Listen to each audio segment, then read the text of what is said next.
PR history would be very different if Doris were able to be more visible at the time. She did some very sophisticated work and writing. She was a tremendously good writer. She had ideas. But back then, women were not allowed to share those ideas. Welcome to A History of Marketing. I'm Andrew Mitrak, and today we are joined by Shelley Spector, the founder and director of the Museum of Public Relations. Shelley's journey into PR history began with an unlikely friendship with the legendary Edward Bernays, the father of public relations and nephew of Sigmund Freud. In this conversation, Shelley shares fascinating stories about Bernays, including how he envisioned a museum dedicated to his life's work and how that inspired Shelley to create a museum for the entire field of public relations. Now, I'm releasing this episode right after my previous conversation with Larry Tye that dives deep into the historic life and career of Eddie Bernays. If you haven't heard that one yet, I might suggest listening to that one first, so it'll give you better context for Shelley Spector's personal stories about Eddie Bernays later in his life. But that's not to say this conversation is just about Bernays. Shelley also highlights the often overlooked contributions of women to PR, such as Doris Fleischman, Barbara Hunter, Inez Kaiser, and more. Now you can visit marketinghistory.org to follow along with images and videos of the people and campaigns discussed in this episode. Now here it is, my conversation with Shelley Spector. Shelley Spector, thanks so much for joining me. Thank you for having me, Andrew. So just to start, what inspired you to found a museum dedicated to public relations? Well, it's kind of a long story, but it grew out of our friendship with Eddie Bernays. And when he got to be in his later years, he lived until 103 and a half. He lived in a mansion outside of Boston, in fact, a mile outside of Harvard. And one day I just happened to say, what are you going to do with all this stuff when you need to leave? So immediately he said, well, I want to turn it into a museum. I want to turn my house into a museum. And then I realized what he was picturing was what Freud's family had done in London when Freud passed away. The children, Freud's children, made his entire house into a museum, a Freud museum, and that's in London. And we've been there, and that's wonderful. So I said to Eddie, I understood, where he was coming from. I said, look, no offense, but PR is not recognized as broadly as psychology is. And, your Uncle Freud was, he was a little more famous than you were. I mean, you were famous, Eddie, don't get me wrong. And he looked really, really sad when I said this. So I said, well, how about we build a museum of public relations in New York? And he said, will you? And I said, yes. It's not going to be an Eddie Bernays museum. It will be a museum for the whole field. So when Eddie died, the family called us and we came up and walked around from room to room to select those items and papers that we wanted, what we thought were important to have in the museum. So we loaded up the truck and drove home, and without having a home for the museum yet. We will have released an episode where I interviewed Larry Tye about his book, The Father of Spin, which is all about Eddie Bernays. And for listeners who haven't heard that episode yet, he's just this fascinating person, had all this impact on the world, including, sounds like inspiring your museum, but the reason we have bacon for breakfast and bookshelves built in homes and UPS trucks being painted brown and calling multiple sclerosis MS, all these things, including your museum, are all kind of originate from Eddie Bernays's brain. You mentioned his being inspired by his uncle Sigmund Freud. And he had a very interesting relationship with Freud. And he was also Freud's nephew, sort of in two ways. His mother was Freud's sister, right, and his father's sister was Freud's wife. Exactly. And so, can you share more about what he was inspired by when it came to this museum by Freud? Was it, had he visited this museum before, or? No. He never went to the museum because he only visited with Freud while Freud was alive.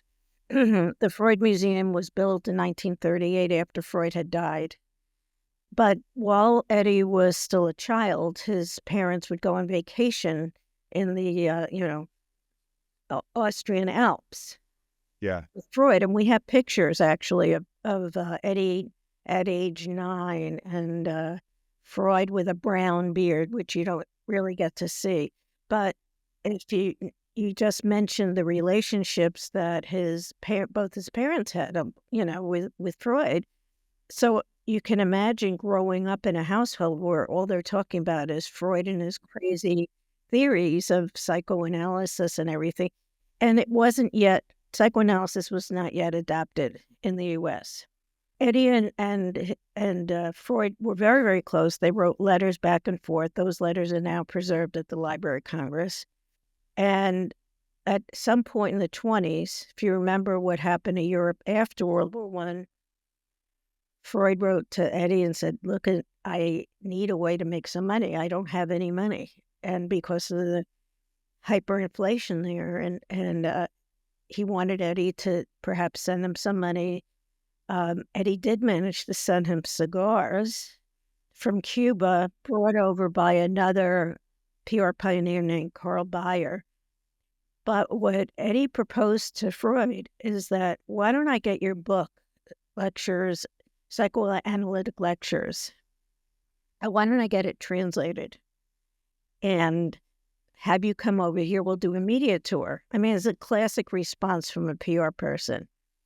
And it was very much a result of Eddie's work that got Freud to be known as much as he is known now. So he had the book translated by a disciple of Freud named Andrew Brill. The book, was very popular. Eddie wanted Freud to write byline articles that Eddie would help him to write, for the popular press. But Freud was saying Americans are not going to get it. They're not going to get psychoanalysis. We're talking to an audience of people that are really not that smart and cultured, really look down on the U.S. But Eddie could not get him to come here and go and, sit for interviews with the Times or with, Life magazine or Fortune. However, the ideas, because they were so big and relevant at the time, those ideas of Freud spread. And behind the scenes, you have the nephew. Right.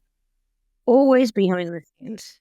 So Eddie is this fascinating character, not just in PR, but in history in general and in the 20th century. And you met him and knew him before you founded the museum. What was it like first meeting him? What was his personality? What any stories or anecdotes about meeting Eddie Bernays? Well, you have to remember that during that time, so this was the mid-'80s, there were trade publications in PR that frequently covered Eddie and his gallivanting around the city with various women. I mean, this is how everybody got to know who he was, besides knowing his campaign. So at one side, you had all these campaigns that were being taught in the schools. And on the other side, you had this 90-something-year-old man who was said to be, quite an adventurer with women in outside of Boston, Cambridge. So the series of events were that I was asked to give a seminar at the Doral Hotel where there were a bunch of PR seminars being given on that day.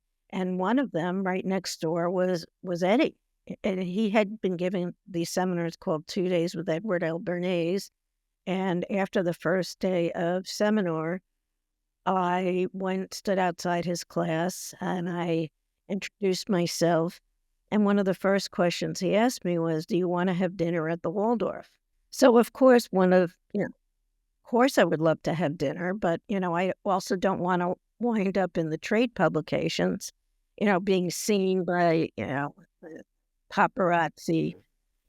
And just to remind, Eddie at this point is he's in his 90s, right? He's 94 at this point. He's 94.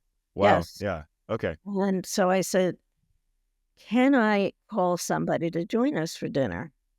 And he said, oh, yeah, by all means. So the previous Sunday, I was on a bike trip and I met this guy that I kind of liked.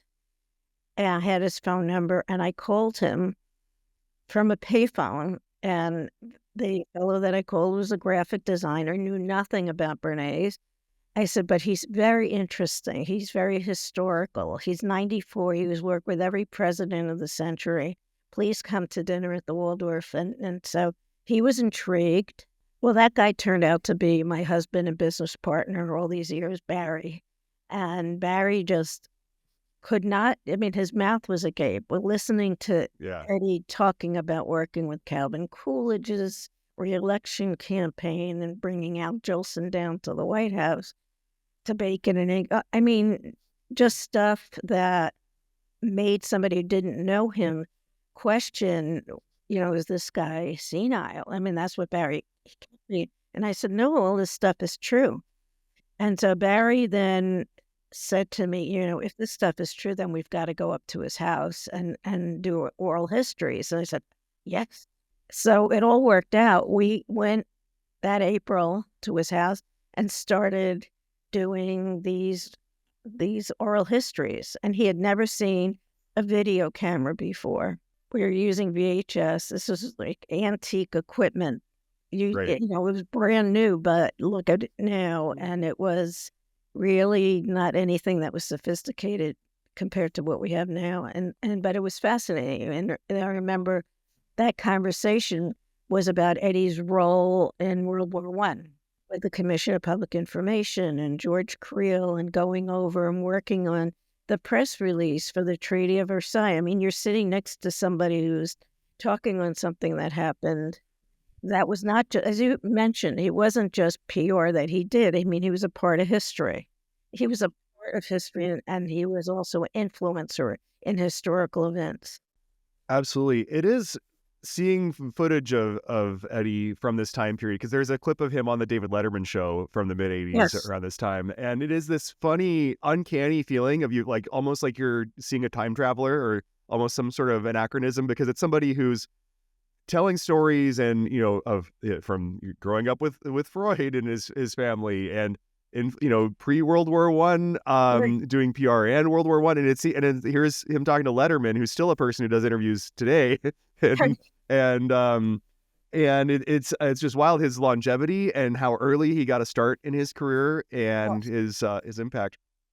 Anyway, also, like, I didn't realize how intertwined your life was with Eddie Bernays. That I knew that I had seen based on some research that he was a figure that influenced the museum, but not only your marriage and lifelong partner, your dedication to the museum, your career in public relations, all sort of influenced by Eddie Bernays. That's really remarkable. It was very fateful.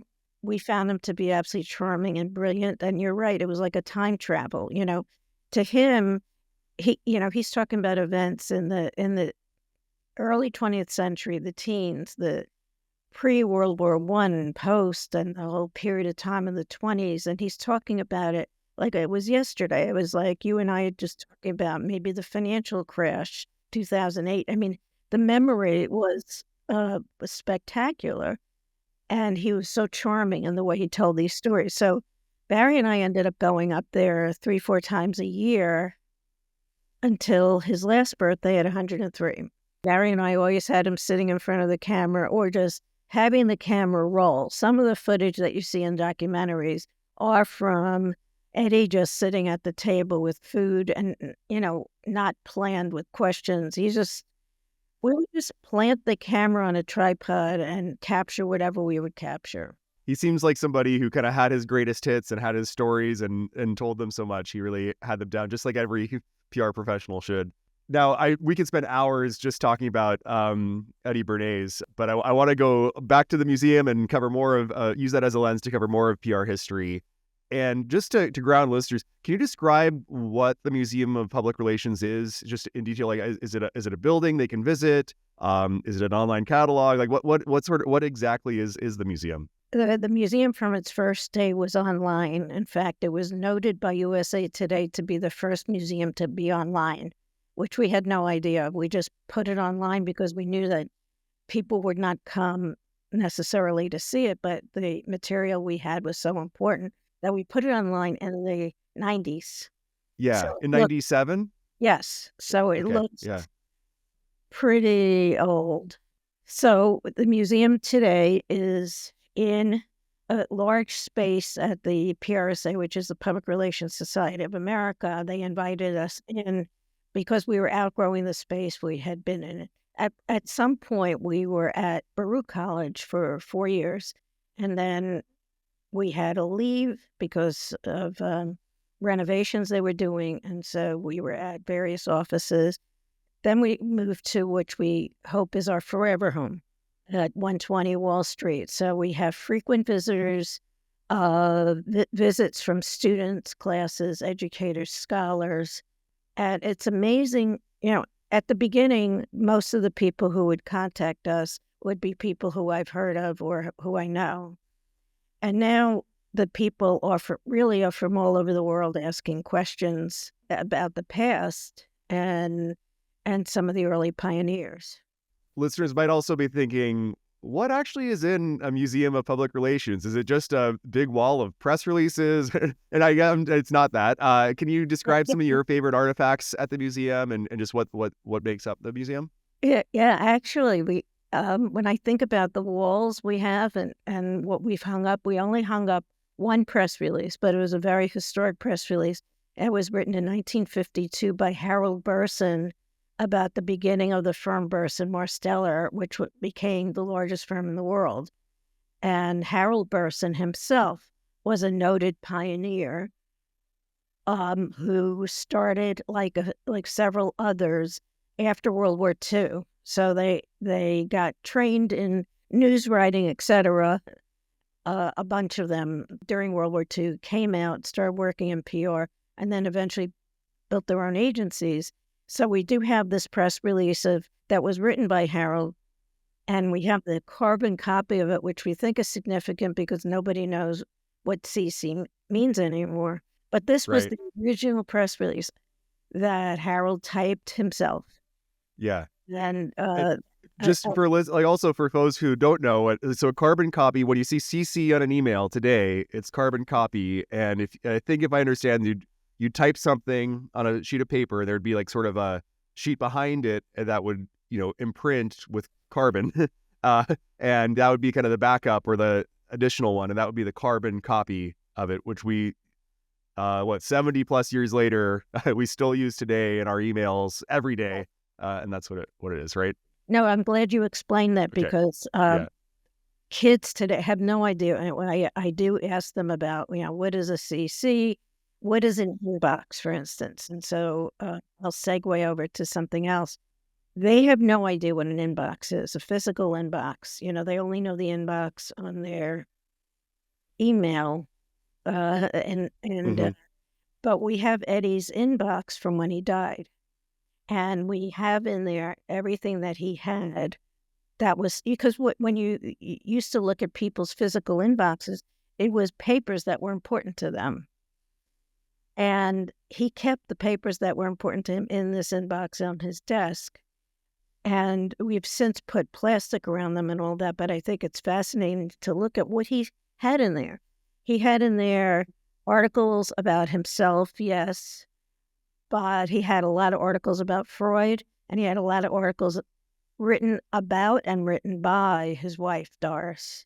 It's so fascinating how when the computers developed, they sort of use the analogies of the past of the physical world. And I think there's a term for it in computer design called skeuomorphism, where you take something from the real world and you put it. And if you see the like on my desktop, I still have a trash can, and it's like and it looks like a wastebasket. There's the inbox, and there's the the save might look like a floppy disk, even though floppy disks haven't been used in 35 years or so. And you kind of take things from the past and you have them preserved in your museum that are now still part of the digital world. It's just we think about them so differently. No, you're absolutely right. When kids come to the museum, I go through things like that. I don't remember the word you just said, but skeuomorphism. Skeuomorphism. And show them things that they had no idea existed, like Edison's original phonograph, the cylinder phonograph. We have that there. Music didn't always come from a computer. It wasn't always MP3s. Sometimes it was a scratchy cylinder You're right. record. We've talked about Eddie Bernays. One of the other founding figures of public relations is Ivy Lee. Can you share a little bit about his impact? I'm curious if the museum has any artifacts Oh, from yeah. Ivy Lee. We Yeah. have plenty. We have also republished his original official biography from 1966. So we have a biography of Ivy Lee, who's a fascinating character. Both he and Bernays are noted as fathers of PR. And there are some countries that look at Ivy Lee and not Bernays. And there are some countries that look at Bernays and not Ivy Lee. And it was fascinating to study Ivy Lee. He worked with the Rockefellers, and he also represented railroads. He eventually represented the introduction of the IRT subway. Now imagine, at the beginning, subways were competitive. So one of the things that he did, which was masterful, remember, this is the time of the flu and tuberculosis, so he would put up customer posters where you see advertisements now. And, don't cough too closely, don't sit too closely, wear a mask, all these kind of things. That when it was the first customer communications of its kind. But more important than that, he was counseling the Pennsylvania Railroad. And one day they had a derailment around Atlantic City, and you could see pictures of this with cars literally hanging off of this bridge. And people were, jumping out of the windows. So the CEO of Penn Railroad said to Ivy Lee, you got to, keep this hush. And because that's what was done during the day, during the Gilded Age. Vanderbilt said, that public means nothing, right? The public be damned is what Vanderbilt said. And the CEOs of the time would disregard what the public would think. And just the best thing is, they're too dumb to understand it anyway. Don't let them know. Ivy Lee said, you cannot do that. The press is going to find out about it eventually. If you don't talk to them, they're going to write a very negative story. So he wrote the first, what was not yet called press release. It was called a statement from the road about what had just happened. He wanted to get the company's position out there. He wanted to look open. That was a very important concept back then. People just hid the news, but Ivy Lee said the best way for you to come off looking trustworthy as a railroad that deals with with customers all the time, you have to preempt the news. And this became a founding principle of crisis communications. Yeah. There's so many firsts to unpack in that story. The first example of crisis communications, the first press release itself. Folks who aren't intimately familiar with PR might think of PR as like, oh, they're just spinning things on behalf of companies. Oh, they're just trying to tell the best version of the story. And hey, of course, to some extent, you have to represent your clients in the best way possible. But also, like, this is a founding example of, no, compared to what was before, this is actually a lot better. That before they'd, sweep it under the rug, try to hide a awful tragedy with a train derailment. And instead, they're bringing it to light. They're kind of understanding that this is a new age in communication, and you need to not sweep it under the rug, but actually tell people about it. Exactly. Got to preempt the reporters. So the reporters are taking the information from your release, and they're going and interviewing the CEOs, and Ivy Lee probably trained them beforehand to be honest and forthcoming. So it was a whole different way of looking at the relationship of what was then known as a publicist with the press. I want to move on to somebody you mentioned briefly, which is Doris Fleischman Bernays. You mentioned that when you looked at Eddie's inbox, he had letters and communications from Doris, who had, my understanding, had passed away 15 years or so before Eddie. So he preserved these for years. And Doris was not just Eddie's wife. She was also a really important contributor to PR in her own right. I understand she was sort of more behind the scenes than Eddie, but they were equal partners. Can you describe more about who Doris was and what her contributions to PR were? I'm very sorry I never got to meet Doris, and I think that Hmm. PR history would be very different if Doris were able to be more visible at the time. She was not the first professional public relations person who was a woman. There was actually a woman 2 years before who we only just discovered. Her Wow. name was Zelda Popkin. And there were probably many others in the teens. But she did some very sophisticated work and writing. She was a tremendously good writer. She had ideas. But back then, women were not allowed to share those ideas. If Eddie had clients in the room, the only woman allowed in that meeting would be a stenographer, which is another Mm. old word. And trying to explain what stenography is to students is kind of. But Doris stayed away from the main stage. She was behind the scenes. Now, a lot of people have asked me, did she have any impact on his big campaigns? I don't know. I have asked the family about this, and they say no. I've asked Bernays about this.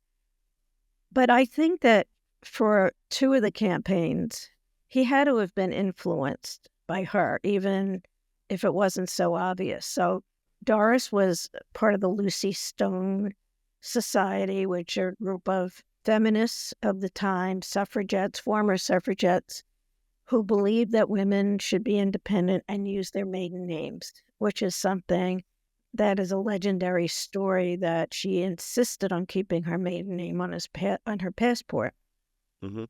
And on the first night after they got married on their honeymoon, which started out at the Waldorf, here she is signing in as Doris Fleischman with a fellow named Edward Bernays, and it doesn't look Hmm. very kosher to these people in, 1919. Yeah. So, but And she's, and you mentioned her passport. She was the first married woman to have her maiden name on her passport she in the was, U.S., right? Okay, yes. yeah. So it's just a lot of firsts in this group. Yeah. Yes, absolutely, Yeah. and Eddie instinctively knew that that would make news. As much as Hmm. Doris herself really wanted to do this, Eddie also knew that that would be newsmaking.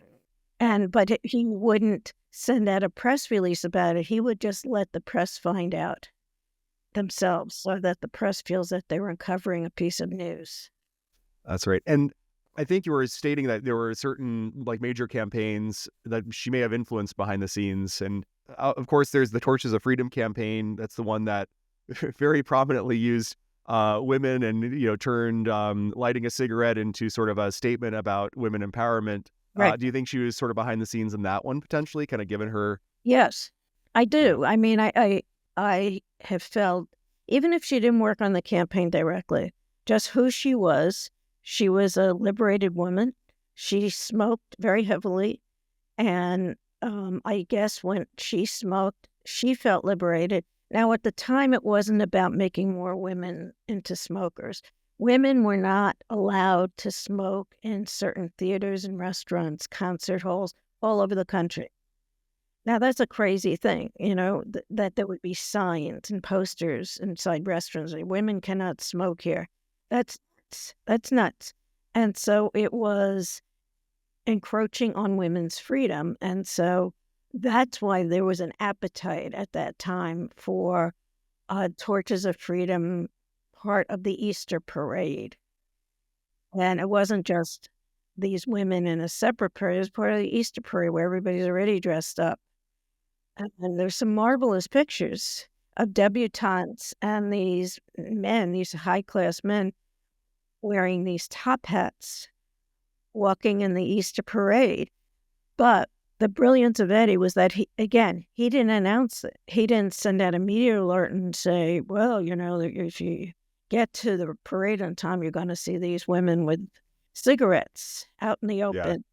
That didn't happen. He knew that there would be photographers there shooting the Easter parade, but when they started seeing women smoking out in the open in public, Hmm. that made news. but nobody knew who was behind it. So he was kind of a magician in the background. Absolutely, yeah. Had a sense of showmanship and how to sort of create a spectacle and a scene. And yeah, you suspect that if she was an equal partner at his firm, she was a smoker herself. They used sort of the guise of sort of women's liberation to sort of break barriers, let them smoke more. And of course, if they can smoke more places, they can smoke more products for their client, Lucky Right. Strike and or American Tobacco. So it all kind of came together that way.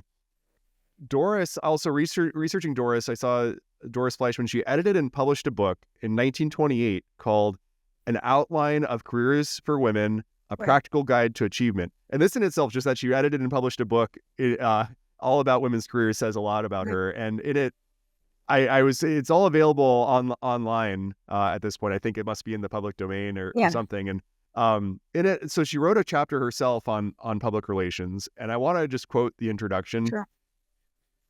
The profession of counsel on public relations is so new that all who are engaged in it, men as well as women, are pioneers.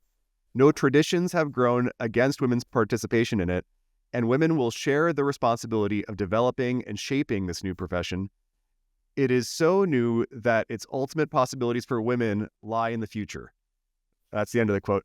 And I just think this is so prescient that now PR today, I think, has, depending on what you read, it's 65 or 75% women who are in it and who lead it. And do you have a reaction to this quote? What's your take on it? It's very prescient. I Yeah. wish that Doris was alive in the 80s and 90s to see women rising to the top of agencies, right? Because back then she's talking about women who are doing the work of PR. She's not talking about women who are leaders of PR agencies. I mean, in her mind, she could not imagine how big agencies would be one day and how women would have a role in those agencies and running those agents, being CEOs. She could not imagine this because it was unheard of, just unheard of. But she was offering up her own experience as a public relations counselor. Now, one of the important things here is that it was Bernays and his wife who came up with the phrase counsel public relations. Before then, Right. it was just called publicity, right? Mm-hmm. When Ivy Lee would just call it publicity, even though he could be talking about crisis management. Publicity did not become a kind of low-class word until much later. But counsel public relations sounded really like, like a lawyer, right? Counselor. Exactly. So, That's right. but she was pretty much saying, women can and should be part of this growing profession. But back then there were no professional women. And the only professional woman that I know of during that very time in the 20s was a woman named Belle Moskowitz, who was a political consultant to Al Smith when he was running for presidency. And you can see in some of the old documentaries of Al Smith, there is Belle there. Rather big woman with a hat and a feather in it. But yeah, I mean, it's really something that she would be so prescient and she would be such a fan of women. And she wrote a book, I don't know if you've researched this, called A Wife is Many Women, which says it all. A wife is a mother, a wife entertains in the home, a wife is a wife to her husband. I mean, we play so many roles.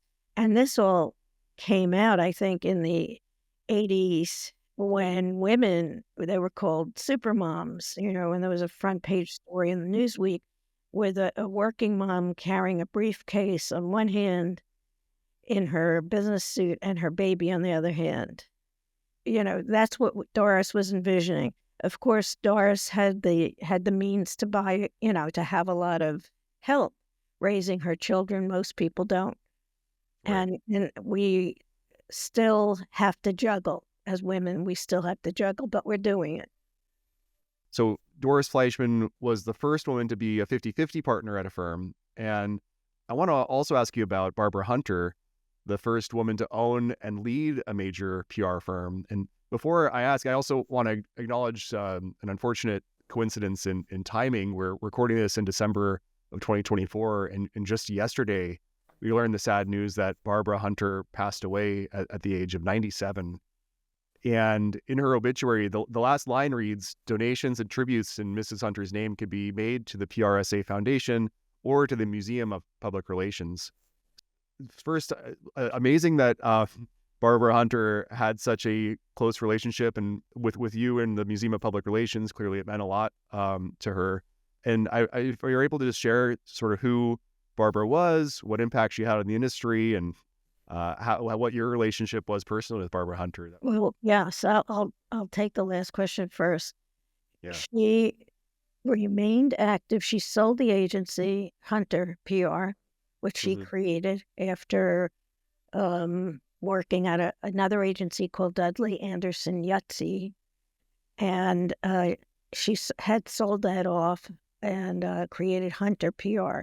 So the founder of Hunter PR, or the person she passed the torch to, is named Grace Leong, who's the current CEO, marvelous CEO. And we had worked with Grace for years to let's get Barbara on the panel, because there were a few women who were of an age where you want to get them while they're still very sharp. Barbara continued to be sharp until the very last day. Amazing. But she would tell stories about what it was like to work in a very, very anti-feminist world. I mean, the business world was, it was very, if you look at Mad Men, that's what the world was. It is, Mad Men perfect. That's what it all was. Even though Mad Men was set in an advertising agency, it's the same kind of interactions between men and women and how men saw women and what was allowed in the office, right? So despite all that, Barbara Hunter and her sister, Jean Schoonover, managed to get the respect of men and actually bought an agency, renamed it Hunter PR, and managed a thriving business. Thriving. That's amazing. Yeah. So, well, you mentioned how Barbara was sharp right up to the end. I listened to an interview that must have been recorded within the last year or so where she tells this story, and she tells the story of how she and her sister bought the PR firm that was then known as DAY.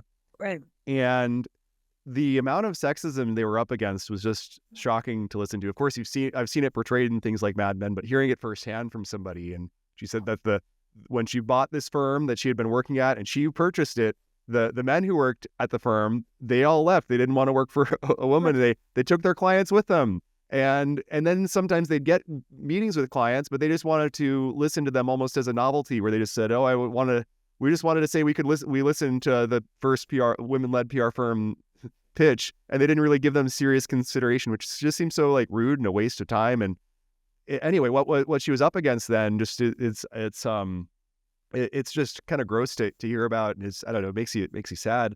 But then seeing what she kind of overcame and what she accomplished and what she built it into is so remarkable.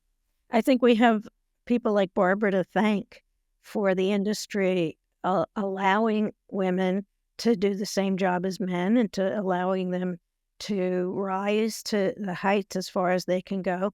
I mean, as you mentioned, it transformed sometime in the 80s and 90s to a dominantly woman field.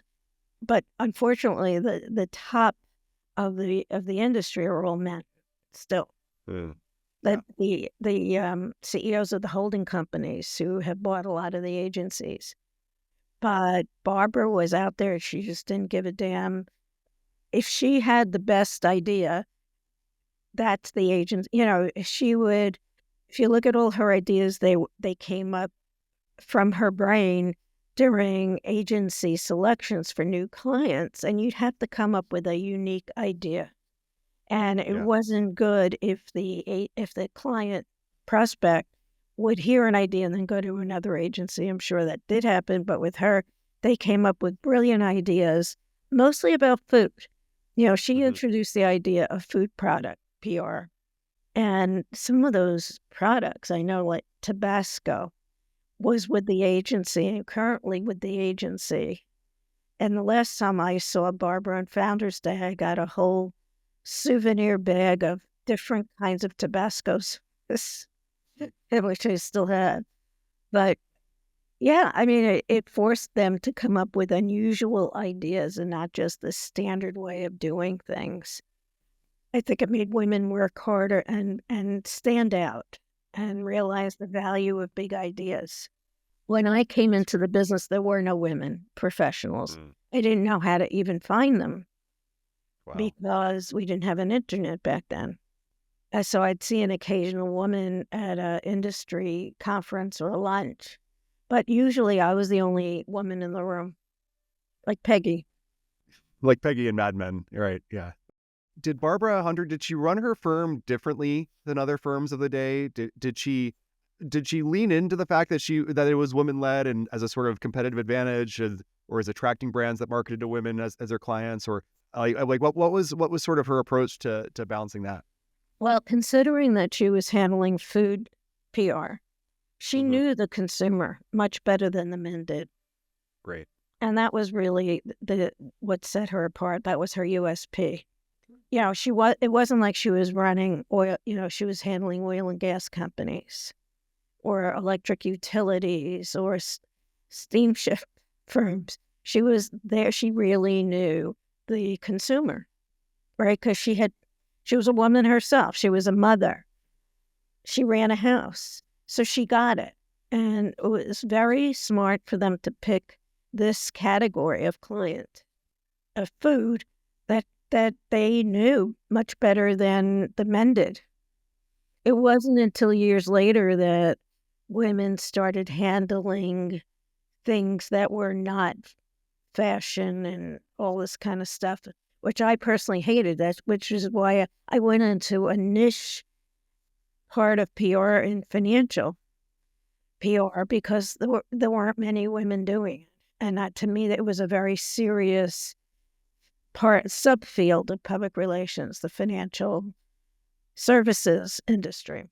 I mean, there are a lot of women to cover in the history of PR that are leaders, but one that I wanted to specifically highlight was Inez Kaiser. Can you share the story of Inez Kaiser with listeners? If I could just take a step back, because I think this is an interesting story.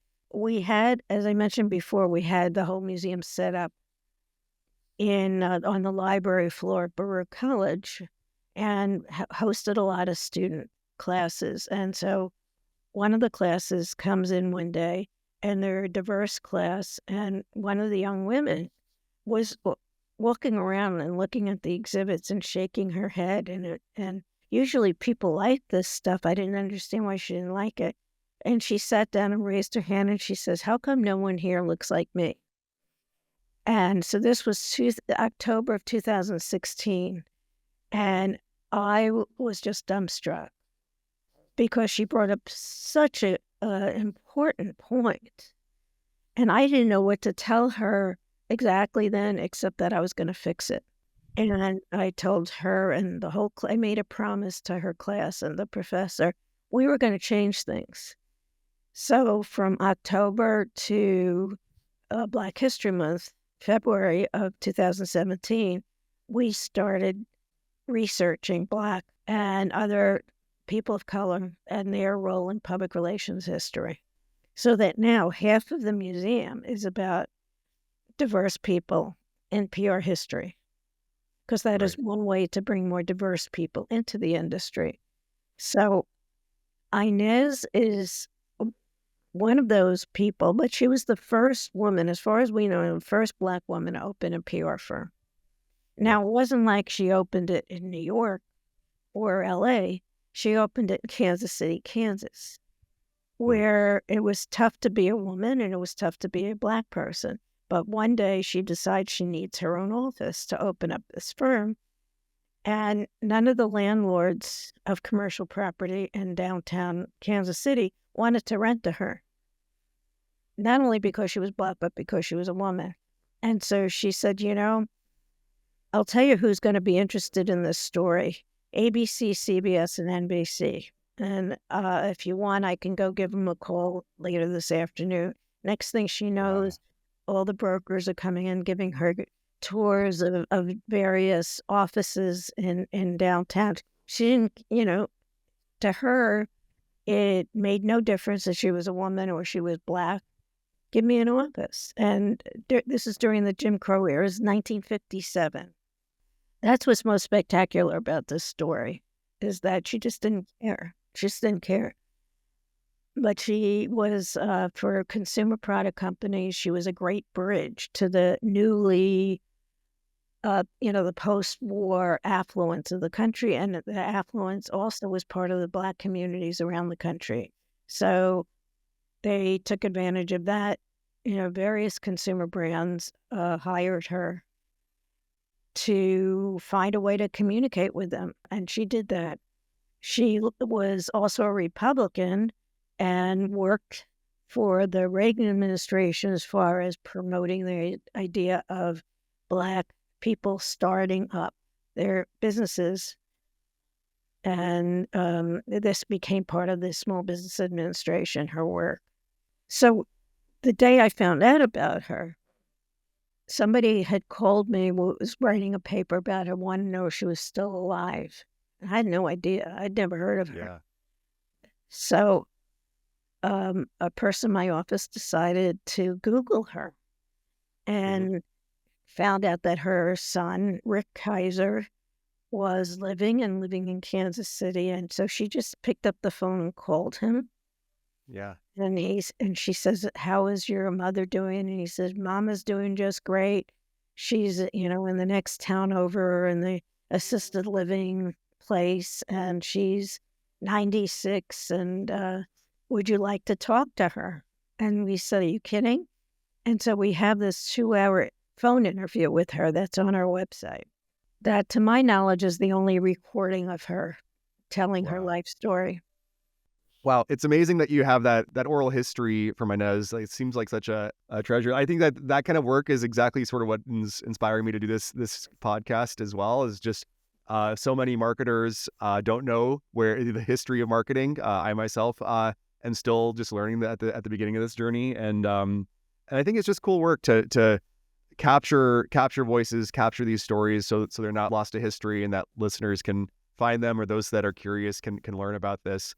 I've just really enjoyed this conversation, Shelley. How can listeners support the museum, follow it online? Where would you point them to? I would say go to prmuseum.org. There's a donation page. There's listings of our events that are coming up or events we've done in the past. We've done 37 events, programs, panels, mostly regarding DEI and history. And there's a lot of videotape up there in oral histories. And I encourage everybody, whether you're a student or not a student, or whether you're a PR person or not a PR person, it's interesting history regardless. Yeah, absolutely. Well, I'll post a link to that in the show notes with this podcast. So, Shelley, thanks so much for your time. I've really enjoyed the conversation. Thank you, Andrew. A History of Marketing is written and produced by me, Andrew Mitrak. If you'd like new episodes delivered right to your inbox, visit marketinghistory.org. There you can also find transcripts of every conversation, including helpful links, images, videos, and other blog posts about marketing history. You can send me an email at hello@marketinghistory.org. If you'd like to support A History of Marketing, consider leaving a review on your favorite podcasting app, or better yet, tell a friend about the show. Thanks for listening.